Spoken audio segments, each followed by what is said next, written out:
श्री राधा कृष्णाभ्यां नमः। श्रीमद्भागवत महापुराण पंचम स्कंध अथ एकादशो अध्याय। राजा रहुगण को भरत जी का उपदेश। जड़ भरत ने कहा, राजन, तुम अज्ञानी होने पर भी पंडितों के समान ऊपर ऊपर की तर्क वितर्क युक्त बात कर रहे हो, इसलिए श्रेष्ठ ज्ञानियों में तुम्हारी गणना नहीं हो सकती। तत्वज्ञानी पुरुष इस अविचार सिद्ध स्वामी सेवक आदि व्यवहार को तत्व विचार के समय सत्य रूप से स्वीकार नहीं करते। लौकिक व्यवहार के समान ही वैदिक व्यवहार भी सत्य नहीं है, क्योंकि वेद वाक्य भी अधिकतर गृहस्थ जनोचित यज्ञ विधि के विस्तार में ही व्यस्त हैं। राग द्वेष आदि दोषों से रहित विशुद्ध तत्व ज्ञान की पूरी अभिव्यक्ति प्रायः उनमें भी नहीं हुई है, जिसे गृहस्थोचित यज्ञ आदि कर्मों से प्राप्त होने वाला स्वर्ग आदि सुख स्वप्न के समान ही नहीं जान पड़ता, उसे तत्व ज्ञान कराने में साक्षात उपनिषद वाक्य भी समर्थ नहीं है। जब तक मनुष्य का मन सत्व रज अथवा तमोगुण के वशीभूत रहता है, तब तक वह बिना किसी अंकुश के उसकी ज्ञान इंद्रिय और कर्म इंद्रियों से शुभाशुभ कर्म कराता रहता है। यह मन वासना में विषयासक्त गुणों से प्रेरित विकारी और भूत एवं इंद्रिय रूप 16 कलाओं में मुख्य है। यही भिन्न भिन्न नामों से देवता और मनुष्य आदि रूप धारण करके शरीर रूप उपाधियों के भेद से जीव की उत्तमता और अधमता का कारण होता है। यह मायामय मन संसार चक्र में छलने वाला है। यही अपनी देह के अभिमानी जीव से मिलकर उसे कालक्रम से प्राप्त हुए सुख दुख और इनसे व्यतिरिक्त मोह रूप अवश्यंभावी फलों की अभिव्यक्ति करता है।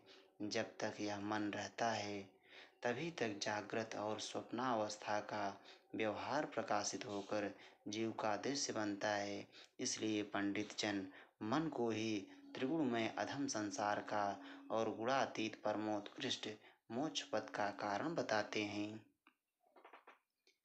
विषयासक्त मन जीव को संसार संकट में डाल देता है। विषयहीन होने पर वही उसे शांतिमय मोक्ष पद प्राप्त करा देता है। जिस प्रकार घी से भीगी हुई बत्ती को खाने वाले दीपक से तो धुएं वाली शिखा निकलती रहती है, जब घी समाप्त हो जाता है तब वह अपने कारण अग्नित तत्व में लीन हो जाता है। इसी प्रकार विषय और कर्मों से आसक्त हुआ मन तरह तरह की वृत्तियों का आश्रय लिए रहता है और इनसे मुक्त होने पर वह अपने तत्व में लीन हो जाता है। वीरवर 5 कर्मेंद्री, 5 ज्ञानेंद्री और 1 अहंकार, ये 11 मन की वृत्तियां हैं तथा 5 प्रकार के कर्म, 5 तन्मात्र और 1 शरीर, ये 11 उनके आधारभूत विषय कहे जाते हैं। गंध रूप स्पर्श रस और शब्द, ये 5 ज्ञानेंद्रियों के विषय हैं। मल त्याग संभोग गमन भाषण और लेना देना आदि व्यापार, ये 5 कर्मेंद्रियों के विषय हैं। तथा शरीर को यह मेरा है इस प्रकार स्वीकार करना अहंकार का विषय है। कुछ लोग अहंकार को मन की 12वीं वृत्ति और उनके आश्रय शरीर को 12वां विषय मानते हैं। ये मन की 11 वृत्तियां द्रव्य विषय स्वभाव आशय संस्कार कर्म और काल के द्वारा सैकड़ों हजारों और करोड़ों भेदों में परिणत हो जाती हैं, किंतु इनकी सत्ता क्षेत्रज्ञ आत्मा की सत्ता से ही है, स्वतः या परस्पर मिलकर नहीं है। ऐसा होने पर भी मन से क्षेत्रज्ञ का कोई संबंध नहीं है। यह तो जीव की ही माया निर्मित उपाधि है। यह प्रायः संसार बंधन में डालने वाले अविशुद्ध कर्मों में ही प्रवृत्त रहता है। इसकी उपर्युक्त वृत्तियां प्रवाह रूप से नित्य ही रहती हैं। जागृत और स्वप्न के समय वे प्रकट हो जाती हैं और सुषुप्त में छिप जाती हैं। इन दोनों ही अवस्थाओं में क्षेत्रज्ञ जो विशुद्ध चिन्ह मात्र है, मन की इन वृत्तियों को साक्षी रूप से देखता रहता है।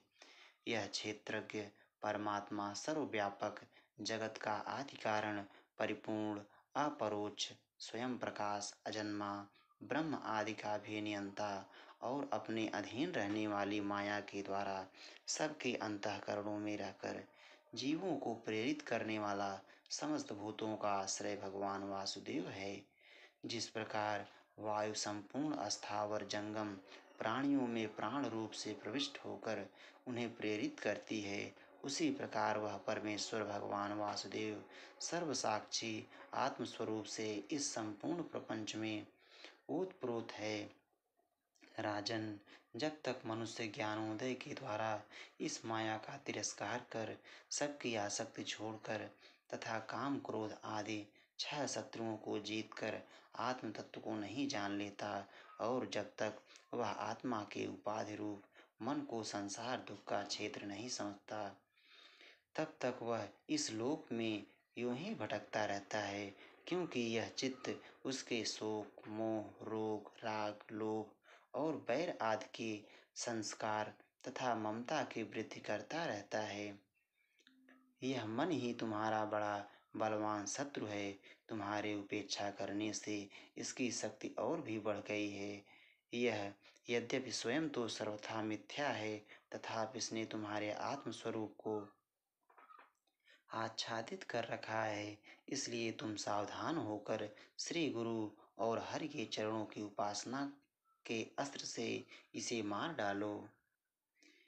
इति श्रीमद्भागवते महापुराणे पारमहंस्यां संहितायां पंचम स्कंधे ब्राह्मण रहुगण संवादे एकादशो अध्यायः। श्री राधा वल्लभ लाल की जय।